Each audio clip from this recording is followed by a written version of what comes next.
he came in a few times when you wasn't able to come in because he gonna do something, but he just came in a couple of times and you was working, so you wasn't able to come in. Let me do this disclaimer right quick. First of all, hi, welcome to Talking Points Talk Show, which we air Monday through Friday around 8 a.m. to 10 a.m. or either 10 a.m. to 12 p.m. All up in there, or however long it takes to get our point over. But we just want to say that what we talk about applies to this disclaimer for our Talking Points Talk Show, our Awareness Talk Show, our Music Talk Show, and all of that. This same disclaimer stands for each one of them because we do talk about the Word of God. We talk about politics. We talk about the music industry, and we talk about life challenges. And so this is our second broadcast of today. Listen up to the disclaimer. The views and opinions expressed in the following program do not necessarily reflect those of PGGM Internet Radio and its management. Furthermore, the views and opinions of the guests are the views of the individuals expressing them and may not reflect those of the host, the show, the management, or the station. All right, Father God, we hope people that come in here are positive and give us good information. No arguing, no fussing, and no fighting. In Jesus' name, amen. All right, so what's on the agenda? What's going on? First of all, the first point is has Biden did anything else since he did the justices and since he pardoned his son? So aside from after that, what Biden has, Excuse me. Biden just he set to sign a proclamation establishing a national monument honoring the first U.S. Female U.S. cabinet secretary. So that's just kind of a nice gesture that he's doing. Aside from that, he's pretty much just been pushing. It's been helping with our foreign kind of doing some diplomacy work with our allies, just kind of helping them out a bit. I do know that the Democrats, so let's see if I can actually find, so I don't want to misquote it here. So it was around 120 Democrats there. When was this? I know I saw it. All right, so 120 House Democrats sent Biden a letter urging him to ratify the Equal Rights Amendment. To ratify the Equal Rights Amendment. What does that consist of? What is that all about? I mean, right, so ratify what they want to ratify in it. What do they want to change? What this does is it solidifies constitutional protection for women's rights, giving them equal rights. Okay, excuse me. So it is a call trying to ratify that amendment in order to protect women's rights, especially going forward into the DT presidency. Because it seems that Republicans are attacking the rights of a lot of people, and one of those groups of people are women in this country. You're hearing that DT's administration wants to ban women from the military. Some of the crazier ones, some of the crazier ones are pushing the idea of women not being able to vote. But that's, I think that's a bit extreme even for. I could be wrong, but that seems extreme even for DT's platform. But yeah, we already know that healthcare rights for women have been stripped away with the overturning of Roe v. Wade. So it's pretty much a putting in another protection in place for women and their rights for a job opportunity, for voting, for all types of things. So there's 120 Democrats urging Biden to ratify that before he leaves office. So if he ratify that, is it a time period that Trump can't change it?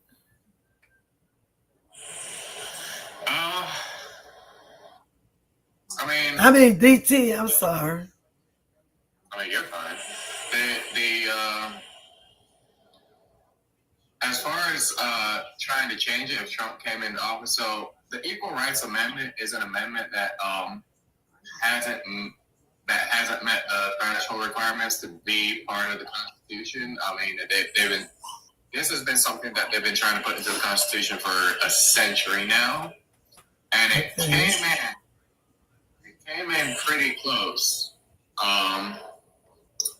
years ago.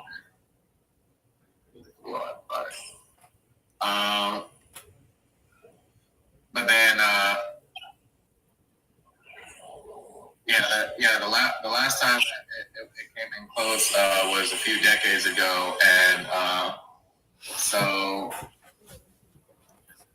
they're saying that the president should just kind of publish it anyway, but push it forward as legislation rather than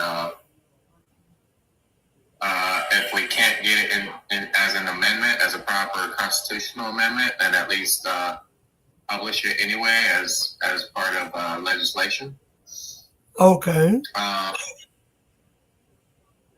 Now, I'll be honest. I'm not sure how well this would go over because proper constitutional amendments, it needs to be ratified by I believe it's 2/3 of the House, 2/3 of the Senate, and then it has to be ratified by the states with about a 2/3 majority in the states, and then signed by the president. Okay. So getting a constitutional amendment done in the short amount of time he has. I mean, he's got till like late January, if he wanted to do that. See a constitutional amendment being put forward in about a month now. Okay. But it could push for the legislation and just try to push it through, or try to get with his newly found powers, thanks to the Supreme Court, he could try to write up an executive order that he writes in as being untouchable by the next president or something like that. Okay. To try it that way. Okay. So that's what you know about Biden. So what do you know about what's going on with the House of Representatives and the Senate? Have they counted all the votes? Well, so the House and the Senate themselves don't actually count up the votes. What ends up happening is once the states are done with their vote counts and recounts in some cases, those are sent to Congress, and that's where the whole J6 thing comes in, where on that date is usually when Congress will ratify the votes. That they'll get all the votes from the states. All the electors will come and be like, okay, well, the electors are electoral college votes this way. This how the votes are distributed, and then so then Congress issued that they ratify the votes, and it's a usually a simple process, a relatively simple process, but we're still dealing with that now. As far as the vote counts, I'm pretty sure all the recounts and everything have already been done. DT is still the winner. It is the case that if you include the vote split between Harris and independents, Trump didn't win the full popular vote. He didn't he didn't win the majority of America. Unfortunately, the majority of America split their votes between Harris and independents. But okay. Okay, so you said that even if you split the votes between the independent and Harris, if she was to get the independence vote, she still wouldn't be close enough, you said? no, I'm saying that had the independents actually voted, the independent voters actually voted for Harris, they would have beaten DT. Oh, we would have beat the DT. And that's the thing about it. The independents would rather put somebody else in office that they don't agree with than to put somebody in office that they agree with some of the policies or most of the policies. And again, I say all the time, the main one, some of the independents, even some of the ones who voted conservative, the main laws that they were concerned about, it ain't had nothing to do with no policies or nothing. It had something to do with a rule that don't have nothing to do with them if they not in that category. And that was the laws about the AB and the laws about the LGBTQIA community. That's all the thing they was voting for. And they turned the whole country into a mess with uneducated leaders because of two things that ain't got nothing to do with them. Nothing at all to do with them. That's crazy. Yeah, that's unfortunately USA. It's But like you said, we do have there's a young man out here that has a life that I looked at the other night. And I understand about him being having spirituality and he believed God is love and all that. I believe the same thing. But he know how to use bait to draw people to his life. And he used it by putting DT picture behind him.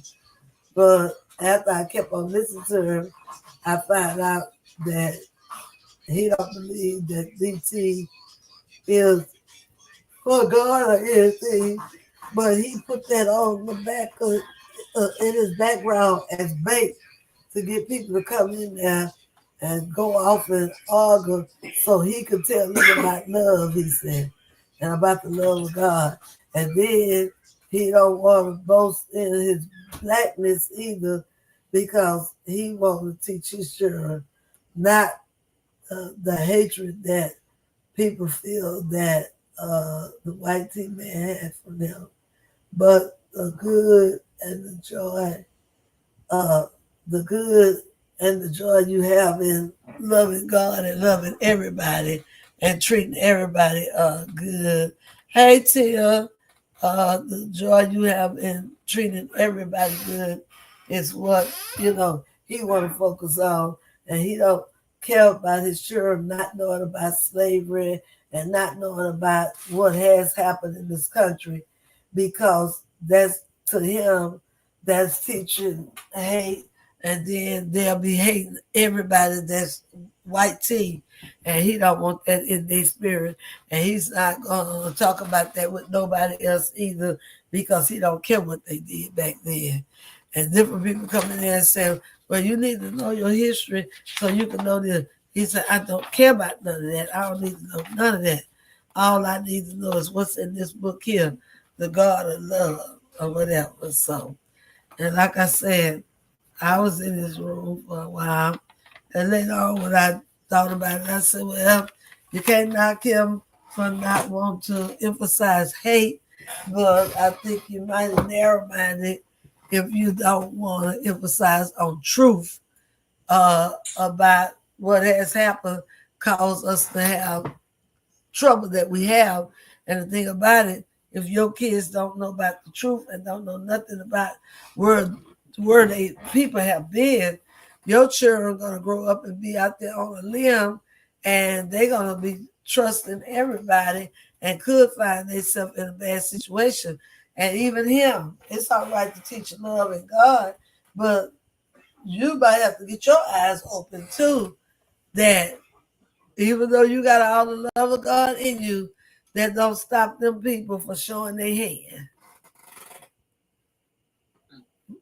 What's your thought, Daniel, for him to just not want to even think about what has been and just want to think about the relationship he has with God and how people need to love everybody and just not do wrong stuff.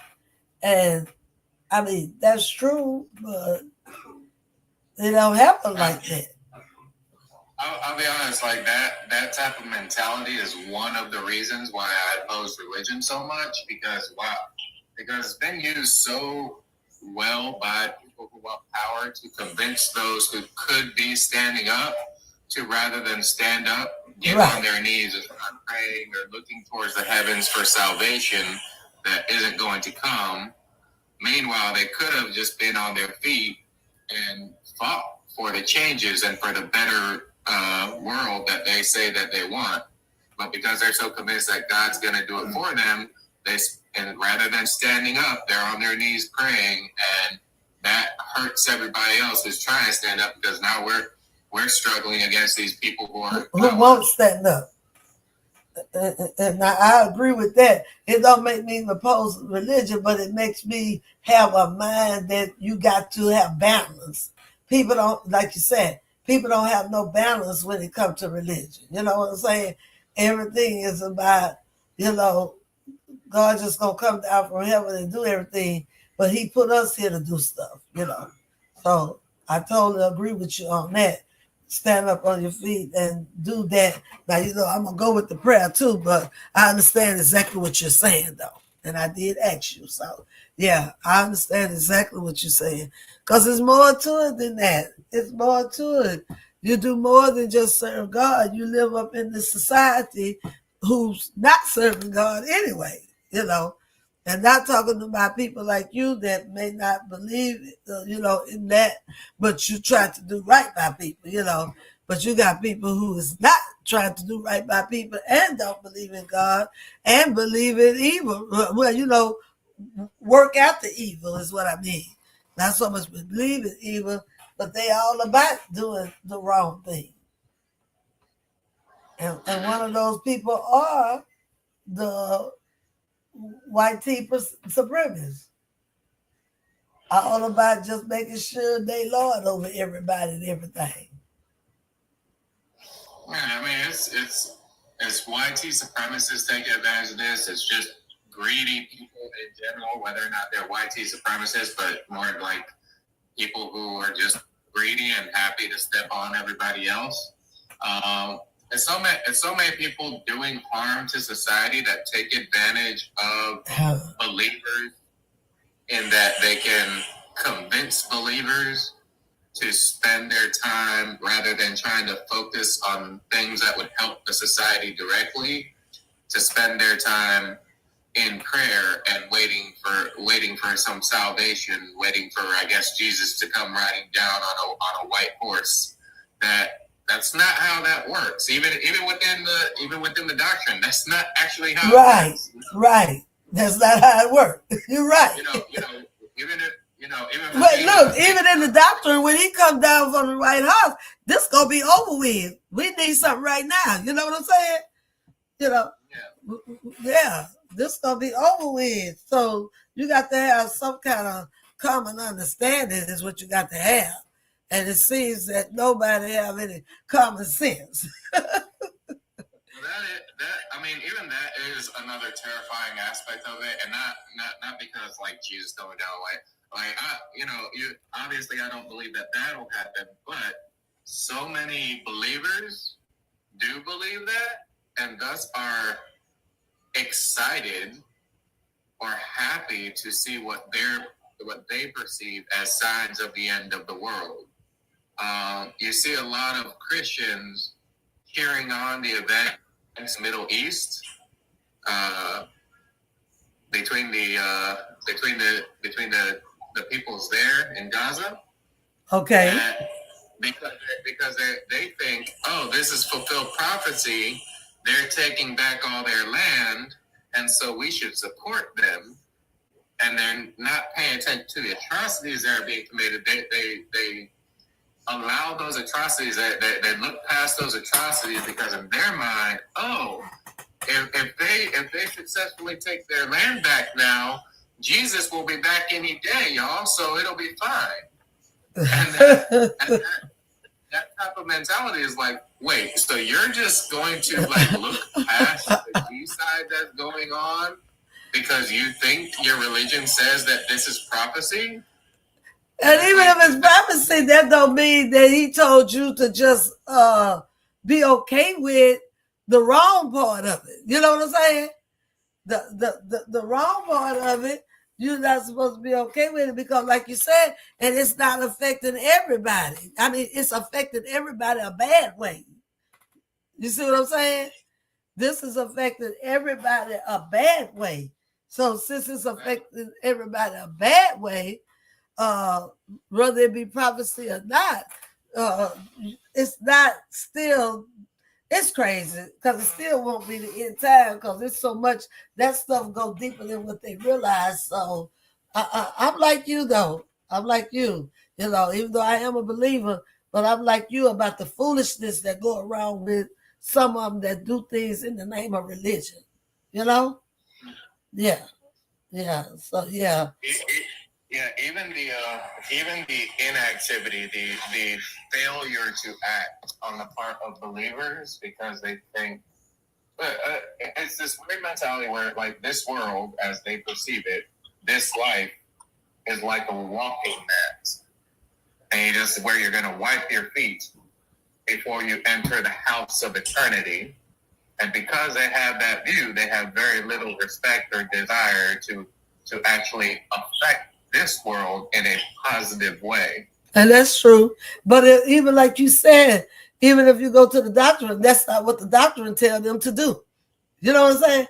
None of them from the regular Bible. I don't know what all the Jehovah's taught. I know that's what faith you was in. And I don't know what all the Catholics preach. But I do know what some of the Baptists and the Holiness preach. But you don't supposed to, like you said, just worry about that. When you was in slavery, yeah, you worried about all this gonna be over and you sung songs when you get to heaven. But now that you are not bound by the same ruthless slavery back then, you gotta worry about society right now. Yeah, it's good to worry about heaven. I ain't gonna say don't. Because I'm looking forward to being with God in an eternity. But we got to take care of right now too. And he got us on earth, like you said, to make decisions, to be advocates, and to make sure we see what's going on so we can know how to vote. Because that's the same thing about the people not voting. Oh, because God's will gonna be done and God gonna make a way. Yeah, he gonna make a way. But he made a way for you to vote, like you said. You know. So, I'll be honest, the idea of voting being a part of God's plan, because like my understanding of Christianity, not just because of Jehovah's Witnesses, but just reading along, is the idea that this world it's a fallen world and it's in the power of the wicked one. So if that is the case, why would God pick any president or any country to be in favor of? He already said no. All these countries, all these leaders, no, they're part of the wicked one. That's not my kingdom. That's a different thing. So even in the doctrine, it's like stop waiting for God to give you a savior on earth, because what's going to happen is, according to the doctrine, he's going to do away with all of this eventually. But we don't know when that is supposed to be. We know. The Bible tells you that.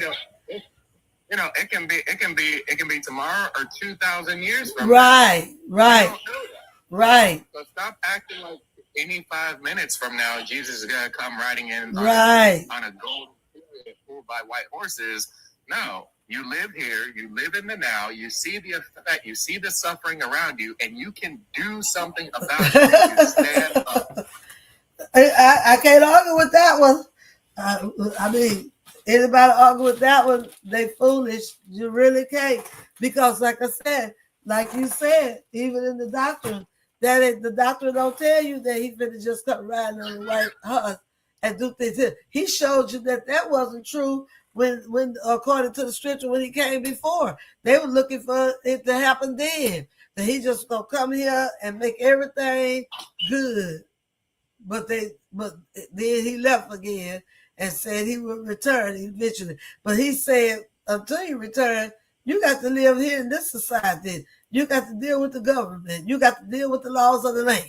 And you got to make it better for yourself. I've given you all the tools. I've given you common sense. I've given you sense enough to think, to see and analyze. You have a government. And while you're here on earth, that government is like you say, you got good ones, you got bad ones. You got some that's going to be for society. You got some that don't care one way or another how society makes it. They all about themselves in their own pockets. So those are the people you don't want to put in leadership. Those are the people that you don't want to get a chance to just drain you dry. Almost like the false, like the false prophet. Drain you dry and cut everything for you, but yet still go home with their pockets full. I mean, that's what these presidents, these governors, and these senators are doing, because they don't have to worry about health care. They don't have to worry about no money, because they make plenty enough and sufficient enough. The only thing it can't do is when it comes down time for them to unalive from a sickness, it can't stop that sickness. But other than that, they're going to eat good. They're going to rest good, they're going to drive good, and they're going to live good if they manage their money right. I mean, so what I've been talking about in a lot of the lives I've been in is why, and I tackled it, I've been tackling this more from an economic standpoint of like the working class. A ton of Christians in this country are part of that working class. And one moment, hey, I'll be there at 3 and I'll call you back. You in the hospital?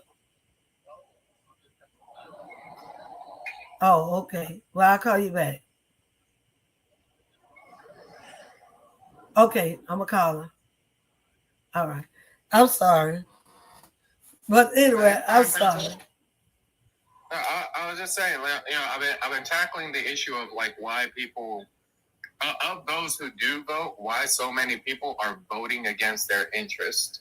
Because if you're a member of the working class, it doesn't matter what way you cut it. If you're voting for Republicans, even if it wasn't for Trump right now or DT right now, you're voting against your interests, because over the past several decades, it's demonstrably fact that the party that has done more for the working class ever since Reagan has been demonstrably the Democrats. They've been helping people, but then the religious specifically get caught up on social issues that the Republicans push hard, such as LGBTQ rights and AB rights and stuff like that. They deal with social issues and get people who aren't benefiting economically from the plans that the Republicans put in place to vote for Republicans anyway. Right. And what ends up happening is they're voting for their hatred, right? And not even their own interest. They're voting against the people that they hate. Right. And you're very right. And that's the way I see it, because I have a good friend that used to be a Democrat that's Republican now. And the first thing was said to me about my spirituality. And, the remark was made, if the church that I go to goes along with ABs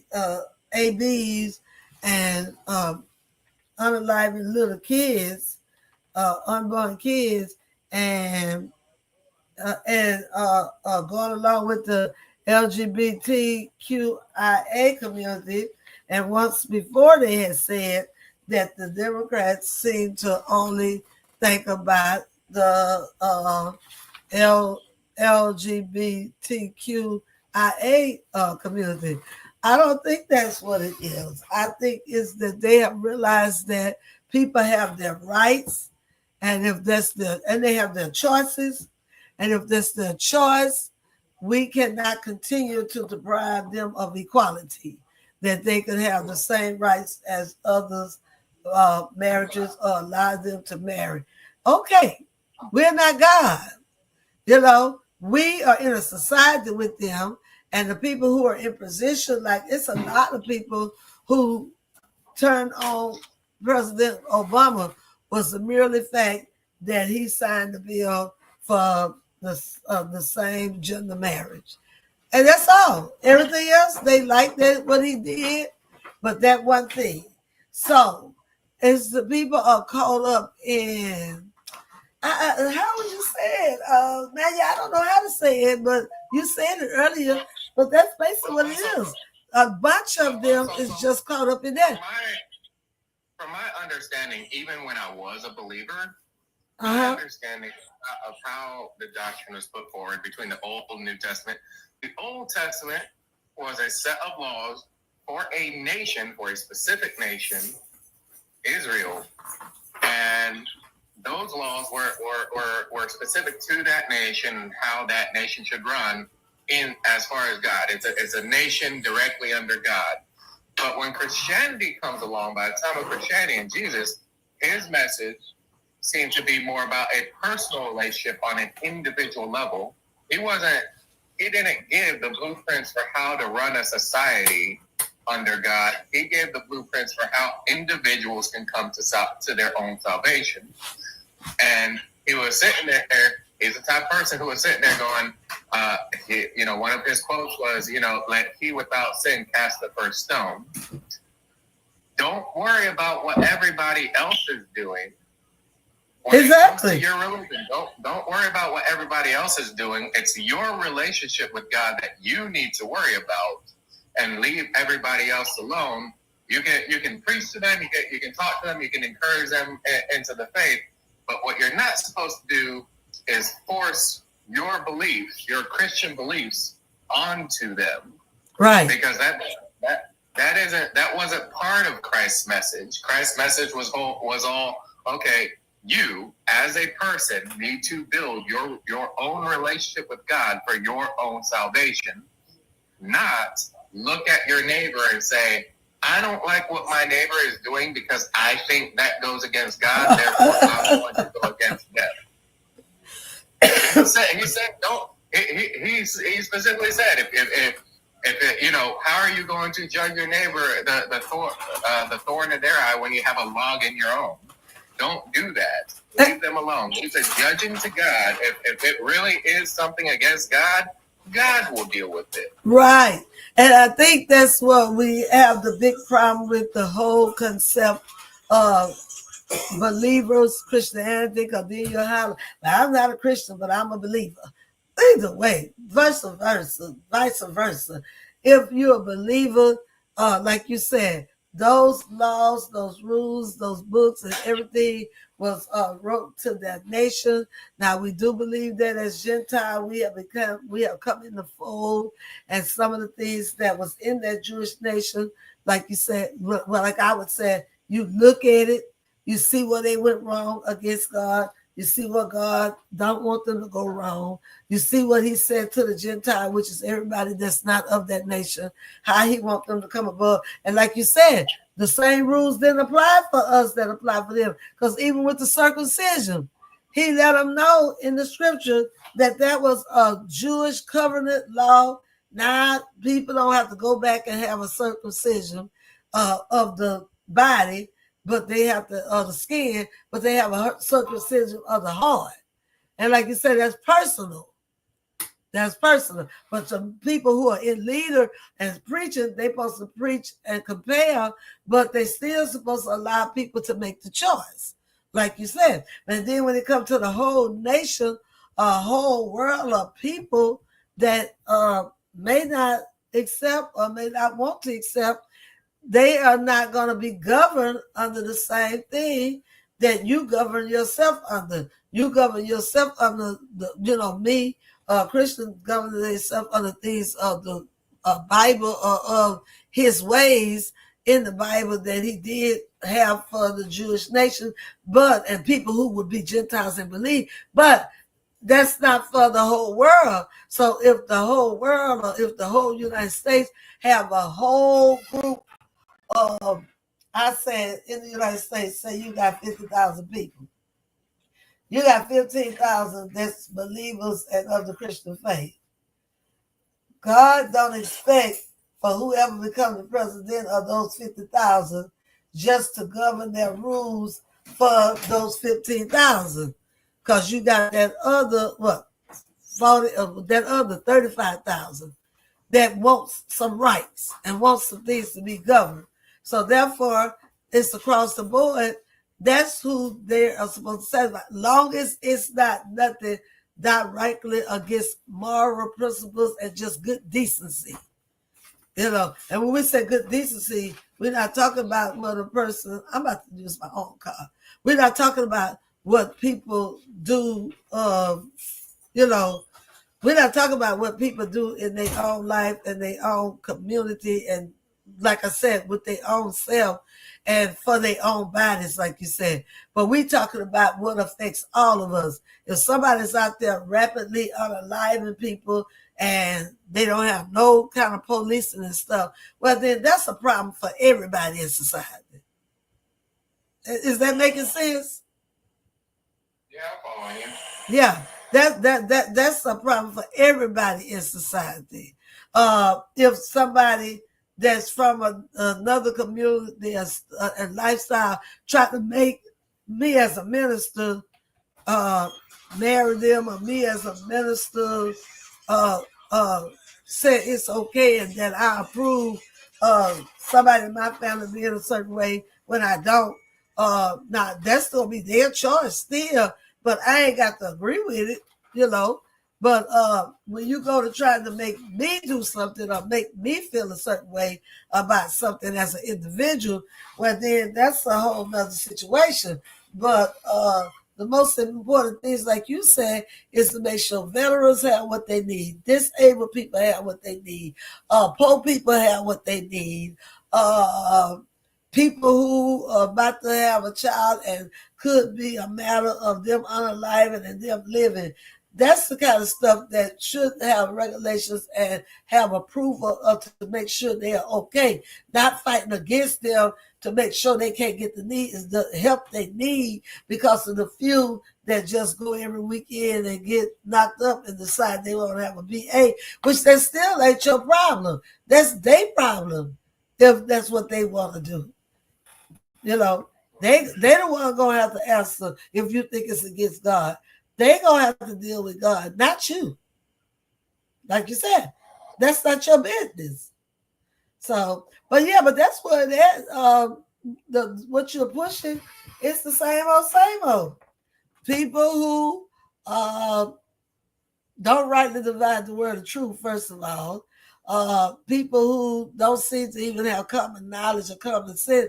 Like I said, you don't have to be a deep believer with the Holy Ghost to have common sense about things that don't concern you in other people's life.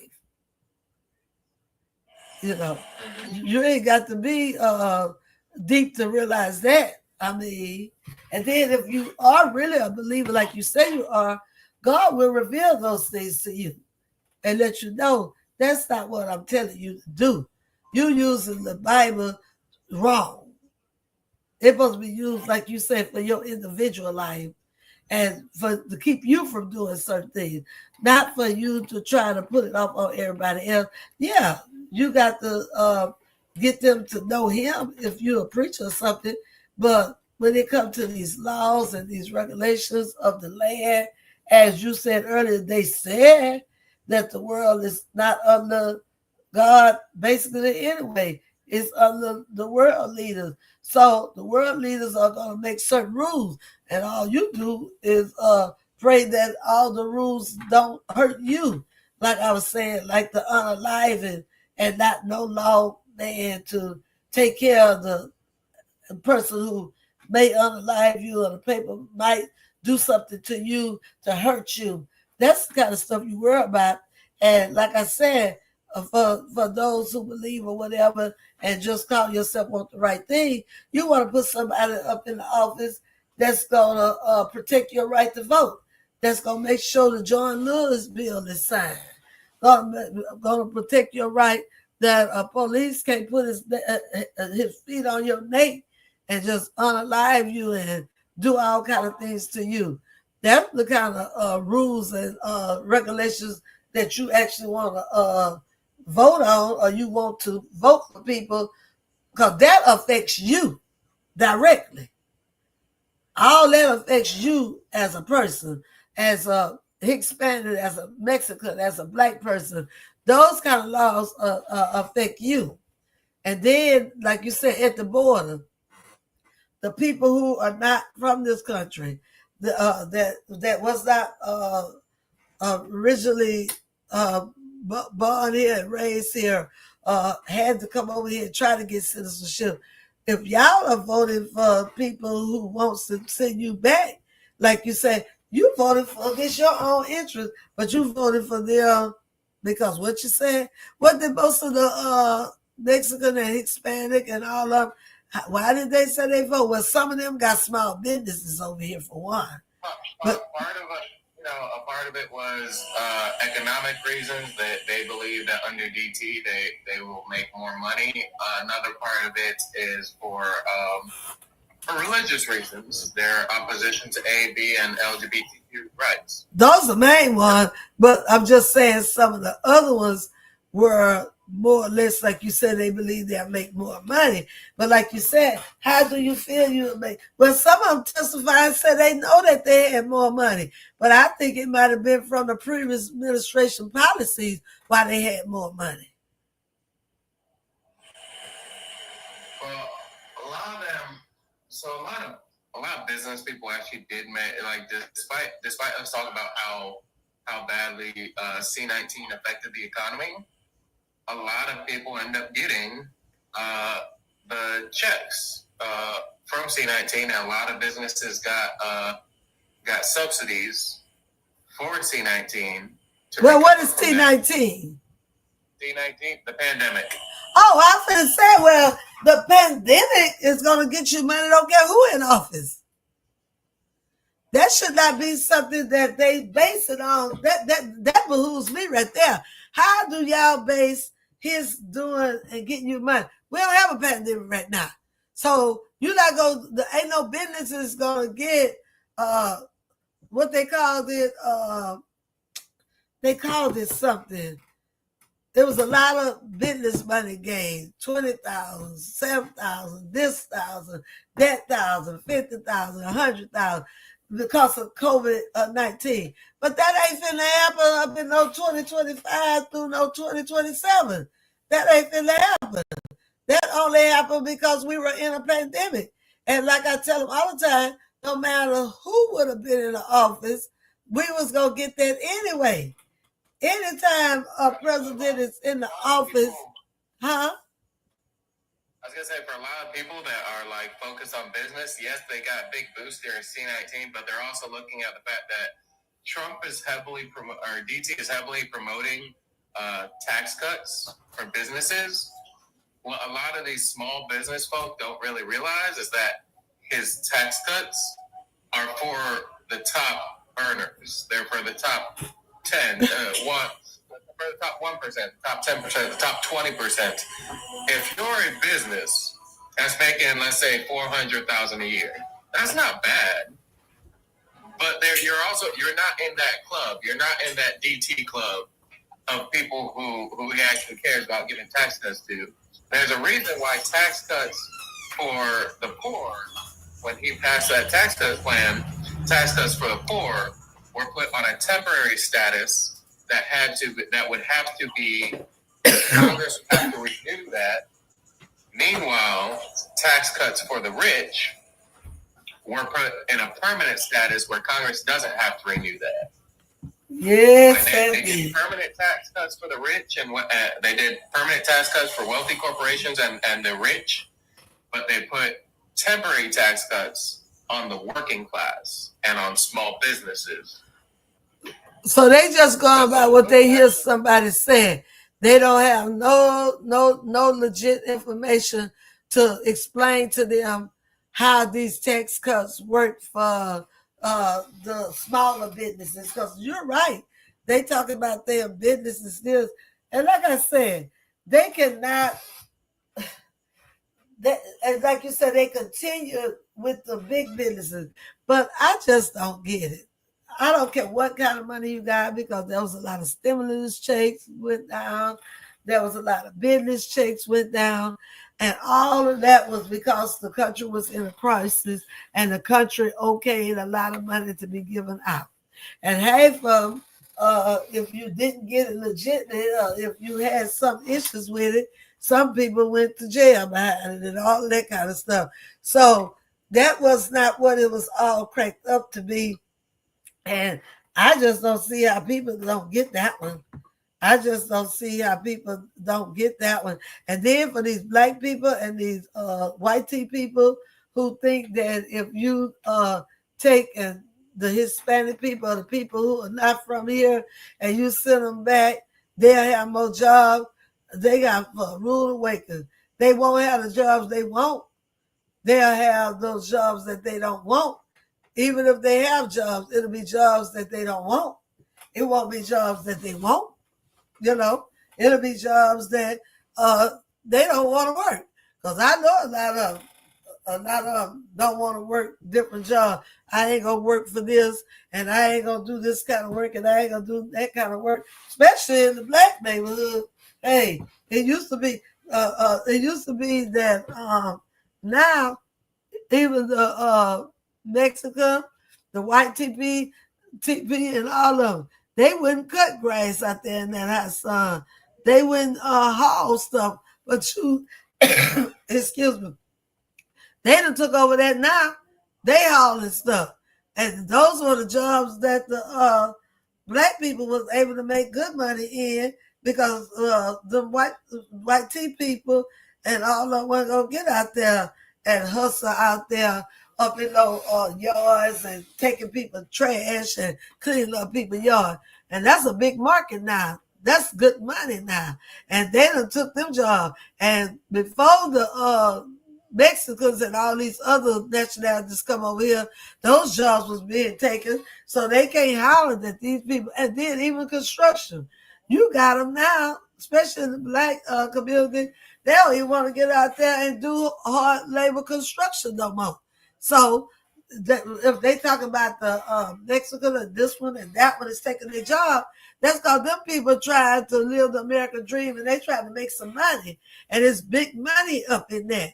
But these people now don't even want to do that. They just want to get a paycheck for doing nothing. So that's another thing they were saying. They taking your jobs and you don't have no job because they bidding for your job. And guess what? They probably bidding a lower price too because they just want to work. They ain't stuck on trying to make all the money at one time. They're trying to make enough money to survive. So and like they said, and then he talk about bringing the factories back, and people talk about bringing jobs from overseas. Unless you paying some good money, who gonna work in them? These people don't want to work in no factories. These people don't want to stand on their feet. And people, I know, like me, people getting old. They don't want to stand on no assembly line. If anything, if you ain't gonna sit them down in no chair to do it, they ain't gonna do all that. So even if they bring them jobs, if them low paying jobs and they ain't making the cost of living, you ain't gonna have nobody to work them. Especially if you send other people back to their countries, who gonna work the jobs? So people don't realize what they're saying. And as Kamala said, and as different people said, ain't nobody going back that you ain't gonna be able to eat unless you go out there and slave up in somebody's field, or if you go out there and slave up in somebody's factory that you ain't gonna be able to eat. People ain't trying to hear it. People ain't trying to hear it. especially BLK people, they ain't trying to hear. If they can't be the farmer or go work in the big plants or go make the big money, they ain't trying to work. So who gonna do all this extra stuff that we rely on the immigrants to do? Because they gonna do it, and they gonna do it with stride. They gonna do it, and they gonna pay and take care of their family. So, like you said, it's just so much misleading and misunderstanding. And like you said, people voting against their own interests, and what should be important to them is exactly what is going on, like you said. But like I said, I just want us to keep up with what's going on for this midterm election. And just like you said, we got to call our election, but I'm always be prayerful too. But we do need to be prayerful and call those legislators and be prayerful that when we call them, that they will hear our voice and get something done. And then also that we'll have somebody that will step up to the plate, like especially like my state, this red state, that somebody will step up to the plate that really mean us some good, and to really get somebody to get in a position, excuse me, to block a whole lot of stuff that could happen, that done happen state level since we got that Republican government. We done had so much stuff that got cut that was a blessing to people.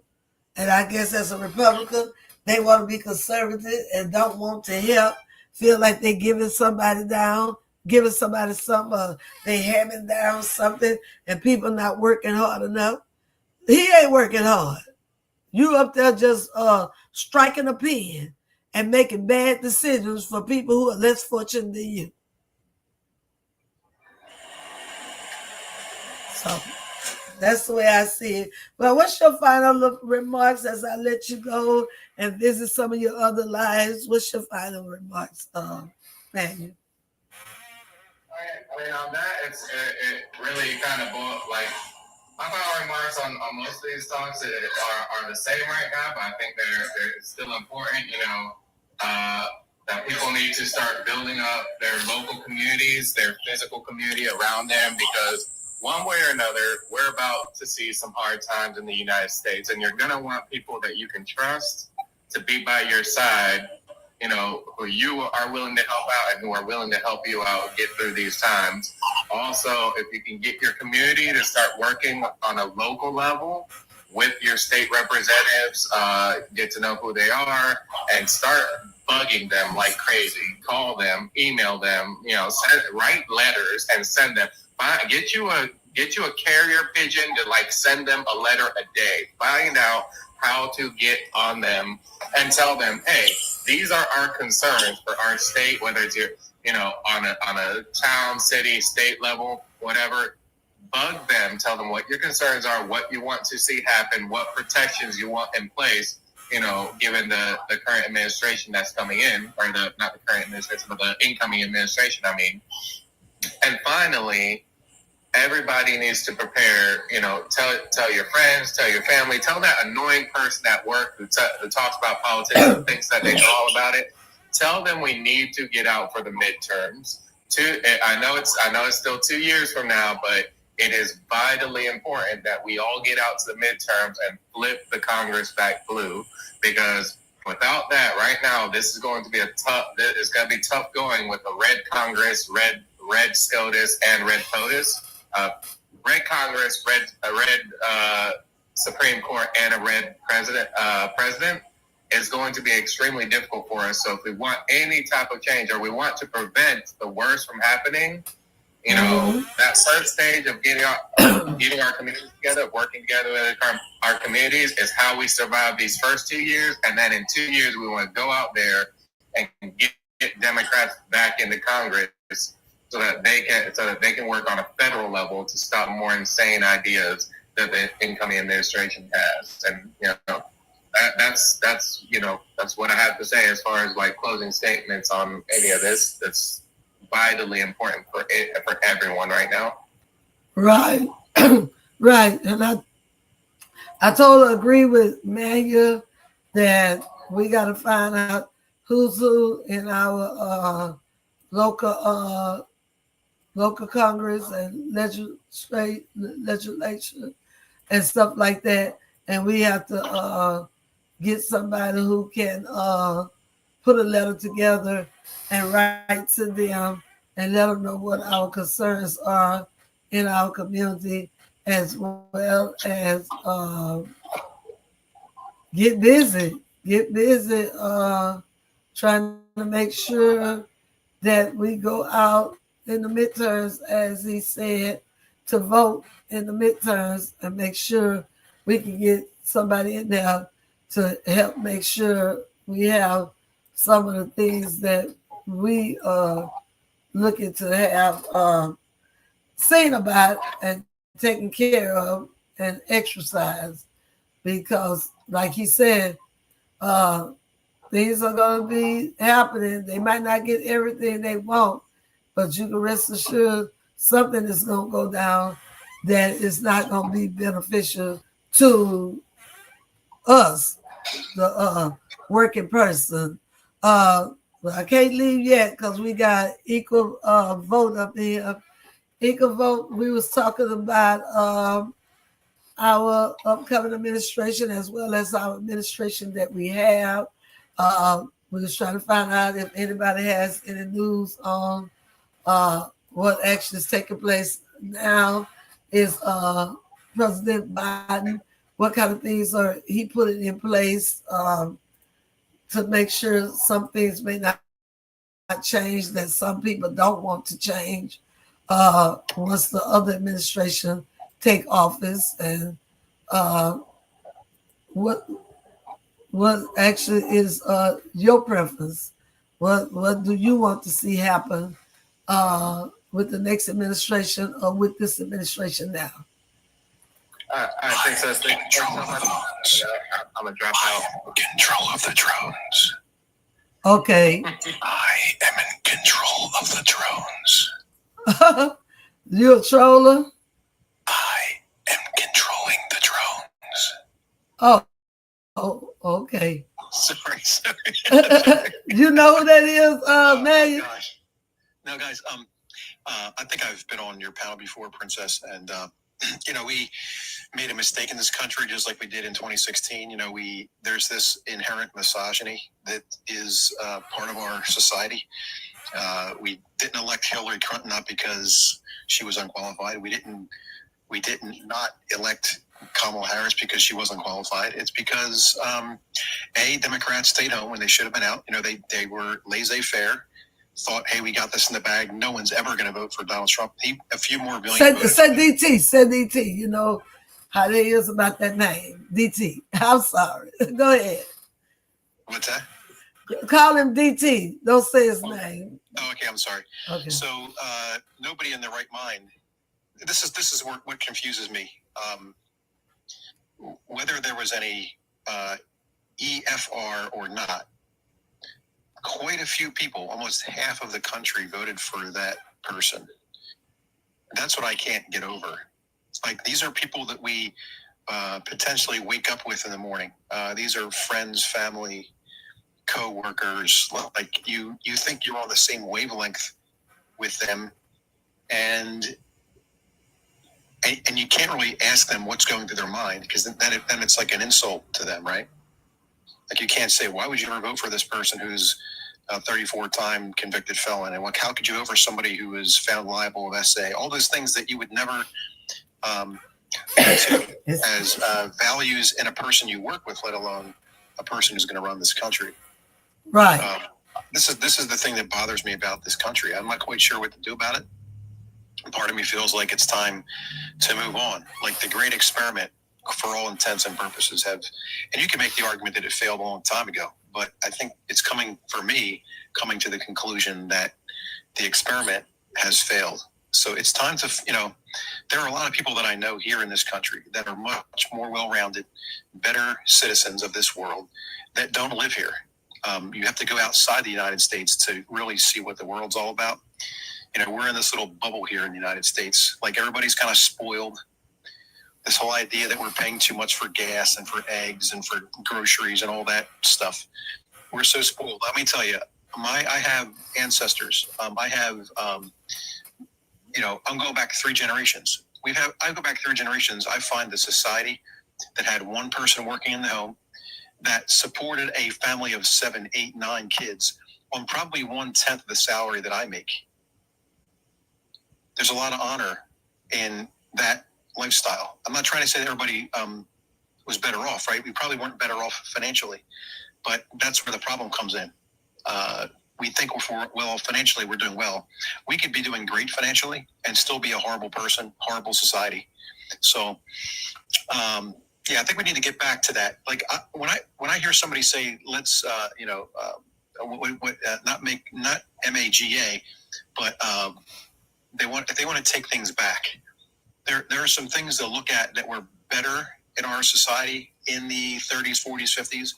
Not a whole lot, but there were some things like community, like a lot of people lived in homes, in row homes, and we got, we looked after our neighbors. Like we don't do that stuff anymore. Like it's all like us versus them mentality about even within our own communities, and that's kind of a horrible thing. But I also understand that back in the 30s, 40s, 50s, like there were some bad things happening, particularly with people who aren't YT, and that's a problem. I think we've done some good things on that front, but there's a lot of improvement to make. And part of the, I mentioned misogyny. I also think there's a racist issue here too. Still, the candidate that won this election seems to embrace people with those attitudes. Well, I think the reason that was, I really think it was only because they knew that was the only way to get elected. Because they brought people out, probably didn't have a 3rd and 4th grade education, that was just, as you said, arias, and they've been waiting for somebody to say that we're gonna go back and we're gonna take our country, we're gonna be in leadership again. The other people and the other races not gonna have as much rights as we are. They've been waiting for a leader to make them feel validated as to be superior and stuff like that. And so, to be honest with you, I don't really think that he plans to even do all that to make them be so superior, but he know how to play the game. And in the first election, that was what turned me all the way off about him, playing that game, making all these people come out and show that they have not arrived yet, show that they still have not accepted segregation, they still have not accepted oneness and equality. He allowed them to show that, and he knew that he had a lot of that would get registered and start voting just to make sure they can get somebody in office that'll start to undo a lot of the good civil rights things, a lot of the affirmative action, a lot of the extra things that help to bring the minority up of other colors than white tea. And that's what they was looking for. Now, people talk about this mega thing being a court. Well, to a point, some of them might be courtish. But at the same time, it's a lot of them just POD still want to hold on to something that is not so white tea supremacy. And matter of fact, as one girl said, that is so few in the whole world that they almost might be the minority in every country. But they still hold on to being the leader everywhere in everything. And he knew how to stir that base up. And like I said, because of the history of this country, it was easy to get them running back out to try to think that they could turn back the hands of time all the way. And then some of the people who are not white tea racists and don't understand what that looks like going back, that was worried about, as we said earlier, during 2016 and 19, before DT got out of office, we had a tragic come, and then money started to flow in the government for businesses and for everybody because of a pandemic, and they want to give him that credit. So I think they're going to see different this time around, and they're going to regret their vote. So I don't know if that makes sense. I got a lot of more stuff in my head, but I don't know. I think there are some people that are going to regret their vote, but I also think for the same reasons you mentioned, it's the reason that we have all these attitudes about the border, right? Because since I was a teenager, the ongoing dialogue in the YT community was that pretty soon we are no longer going to be the majority. So whether regardless of your color other than white, YT, we will know. That's why we're trying to limit. Think about this in the late 1800s, early 1900s. How many YT Europeans were let in? They didn't have to have paperwork. They just signed a clipboard, and they were citizens, right? Okay. And now all of a sudden, and I understand we have, the world has changed. Complexities are there. We have laws that govern folks that are coming into the country. Specifically, we have laws that allow people to come in and seek asylum.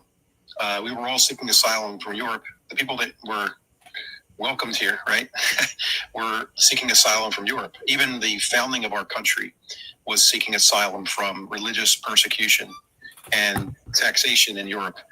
So I do find it funny that now it's a problem. Why don't we just go ahead and re-gift the Statue of Liberty to France and say this is not what we stand for anymore? Because that's what we are right now. No. Just, give me your huddled masses, except if you're coming from our southern border. That's a problem for me. What you said? Except if you're coming from the south. You're right. You're so right. You're so right. If you're coming from the southern, if you ain't coming from a southern border, it's okay. But if you're coming from the southern border, there's a problem. Yeah, you are right. You are right. And it's so much. It is so much. Now, next time I invite you to come out because you got a lot of information. And I was sitting there just talking and rambling until Manuel got ready. And then I had to start this new live because I had sat for 2 hours waiting for somebody to come in. If y'all come through and y'all hear me playing music or something, just come on in. And if it's after my morning music and stuff, and if it's for the talk show, I will invite you up and we can do some talking parts about what's going on with the election and with the president and governors and what have you. But now I'm more focused on not so much as the election itself as it went, but now I need information on what Biden is doing in his last days before he leave out, and then also more information of what it looks like DT and his administration is attempting to do, and what it's looking like with the people that he is selecting to be a part of his cabinet. Okay, Mike, if you're down there, I'm getting ready to go. Did you want to come up for a minute? Equal, if you want to do some last remarks, if you're not gone, maybe do some last remarks, and I'm going to be getting off of here. Because I see, I don't know if you dropped or if it dropped you, equal vote. Okay, I'm not hearing anything. Y'all not saying anything, and Mike is not coming up. I don't know if he's still down there because it says he was here. Okay, look like both have left. Okay. So look like somebody else is trying to come in the room. Sharon, are you here in the room? Because I'm about to get out of here. Okay, I see Mike is still viewing, but he didn't come up. But good morning to you anyway, Mike, and I'm glad that you did stop by. And I'm getting ready to get out of here. I played music this morning earlier on the other broadcast and different stuff like that. And so now I got to go and get busy. Got a lot of stuff I need to do today. All right. Talk to y'all guys later, and thank everybody for the likes and thank everybody for the gifts. I'll talk to y'all later. Okay.